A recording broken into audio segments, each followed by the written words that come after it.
శారదా చంద్రమౌళీసం రత్నగర్భగణేశ్వరం శంకరం చ ఋష్యశృంగేశం తుంగాన్ లోకగురూన్ భజే.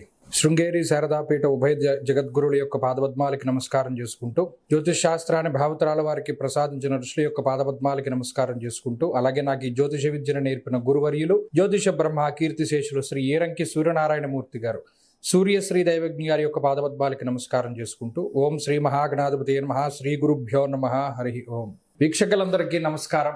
జూలై నెల 27వ తారీఖు లగాయితూ దాదాపుగా 137 రోజుల పాటు వక్రగతిన సంచరించబోతూ ఉన్నటువంటి శనేశ్వరుని యొక్క వక్రగతి తాలూకు ఫలితాలని పూర్తి శాస్త్రబద్ధమైనటువంటి ప్రమాణాలతోటి గోచార దర్శనం వంటి ఉత్కృష్టమైనటువంటి గ్రంథం ఆధారంగా మనం ఈ వీడియో ద్వారా ఆ శనేశ్వరుని యొక్క వక్రగతి 12 రాశుల పైన ఏ విధమైనటువంటి ప్రభావాన్ని చూపించబోతూ ఉన్నది అనేటువంటి విషయాన్ని మనం పరిశీలన చేద్దాం. ముఖ్యంగా ఈ వక్రగతి గురించిన కొన్ని ముఖ్యమైనటువంటి విషయాలను కూడా మనం పరిశీలన చేస్తే, జూలై 27వ తారీఖు సోమవారం నుండి రేవతి నక్షత్రము 1వ పాదంలో ప్రారంభమయ్యేటువంటి ఈ శనేశ్వరుని యొక్క వక్రగతి దాదాపుగా 10వ తారీఖు డిసెంబర్ నెల వరకు 137 రోజులు, అంటే గురువారంతో 10 డిసెంబర్ గురువారంతో పూర్తవుతుంది.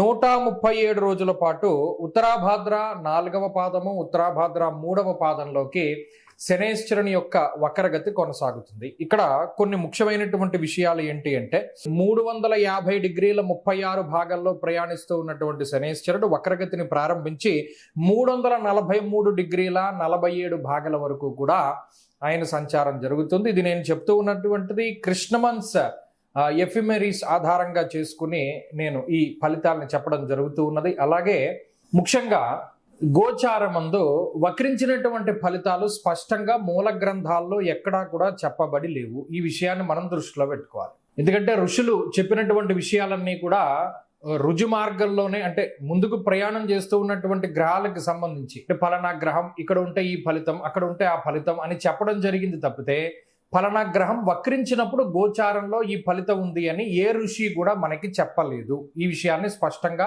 ఇది మూల గ్రంథాల్లో లేదు అనేటువంటి విషయాన్ని దృష్టిలో పెట్టుకోవాలి. 1.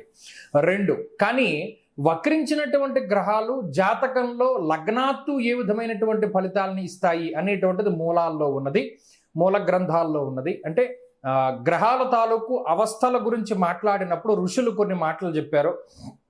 పీడితావస్థ, శక్తావస్థ, ముదితావస్థ, శాంతావస్థ, ఇటువంటి అవస్థల్లో వక్రించినటువంటి గ్రహానికి సంబంధించిన అవస్థని చెప్పడం జరిగింది. అందులో వక్రించిన గ్రహం ఉచ్చక్షేత్రం ఫలితాన్ని ఇస్తుందా, నీచక్షేత్ర ఫలితాన్ని ఇస్తుందా అనేటువంటి విషయాల దగ్గర నుండి, పాపగ్రహాలు వక్రిస్తే ఏ ఫలితము, శుభగ్రహాలు వక్రిస్తే ఏ ఫలితం అనేటువంటి విషయాల వరకు అన్నిటినీ కూడా మూల గ్రంథాల్లో ఋషులు మనకి చెప్పడం జరిగింది. కాబట్టి ఇప్పుడు మనం చెప్పేటువంటి ఫలితాలు లగ్నాధారితంగా కాదు. ఎందుకంటే గోచారంలో ఎప్పుడు లగ్నాన్ని ఆధారితంగా చేసుకుని చెప్పరు, చెప్పకూడదు. పేరులోనే ఉంది. వాడెవడో అడిగేట, ఏమంటే పంచపాండవులు ఎంతమంది అని అడిగేట. ఏమయ్యా పేరులోనే ఉంది కదా, పంచ అంటే 5గురు, పాండవులు అంటే 5గురు పాండవులు అని పేరులోనే ఉంది కదా, మరలా అడుగుతావేంటి అని అన్నట్టుగా రాశి ఫలితాలు అని, రాశి అంటే చంద్రరాశే కదా, రాశి ఫలితాలు అంటే రాశిని బట్టి ఫలితాలు కానీ లగ్నాన్ని బట్టి ఫలితాలని ఎక్కడుంది? పేరులోనే. ఏమంటే రాశి ఫలితాలు రాశి నుండి వస్తాయా, లగ్నాన్ని నుండి వస్తాయా, పంచపాండవులు ఎంతమంది అని అడిగినట్టే ఉంటుంది. కాబట్టి రాశి ఫలితాలు అంటే రాశిని బట్టి చెప్పే ఫలితాలు. ఇక్కడ లగ్నానికి తావు లేదు, ఉండదు. అసలు మూల గ్రంథాల్లో రాశి ఫలితాలు ఎప్పుడు లగ్నాన్ని బట్టి చెప్పలేదు, చెప్పరు, ఎవరు చెప్పబోరు. ఎందుకంటే ఏదైనా ఋషిప్రోక్తమైన గ్రంథం ఉండాలి. ఇక్కడికి 2 విషయాలు.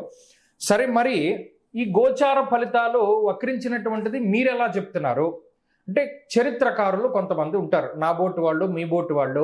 ఇప్పుడు ఫలానా గ్రహం వక్రించినప్పుడు గోచారంలో ఈ రాశుల వారికి ఈ గ్రహాల తాలూకు ఫలితాలు వచ్చాయి కాబట్టి ఈ గ్రహాల తాలూకు వక్రగతి ఫలితాలు ఈ విధంగా ఉండొచ్చు. ఉదాహరణకి కుజుడు స్తంభిస్తారు, అది గోచార రీత్యానే స్తంభన అనేటువంటిది ఉంటుంది. మరి స్తంభించినప్పుడు గోచారంలో కుజుడు ఫలన ఫలితాలను ఇస్తాడు అని చెప్పి ఎక్కడ మూల గ్రంథాల్లో గోచారంలో లేదు. కానీ చారిత్రకంగా, అంటే చారిత్రపరంగా నాలాంటి చరిత్రకారులు లేదా మహానుభావులు ఎవరైనా దర్శించి దాని మీద పరిశోధన చేసినటువంటి వాళ్ళు కొన్ని గ్రంథాల్లో రాస్తే దాన్ని ప్రామాణికంగా చేసి మనం ఇప్పుడు చెప్పబోతూ ఉన్నాం. ఈ విషయాన్ని కూడా దృష్టిలో పెట్టుకోవాలి. సరే, ఇక్కడికి మనం మూల విషయంలోకి వస్తే, శనేశ్వరుని యొక్క వక్రగతి అంతా కూడా మీనరాశిలోనే ఉంటుంది. రాశి మారలేదు. రాశి మారనంత వరకు ఫలితం ఒక విధానంలో ముందుకు వెళుతుంది. రాశి మారిపోతే అంటే కొన్నిసార్లు శనేశ్వరుడు వక్రించి మీనంలో ప్రారంభమై కుంభానికి వచ్చేస్తారు, అప్పుడు ఫలితం మారిపోతుంది.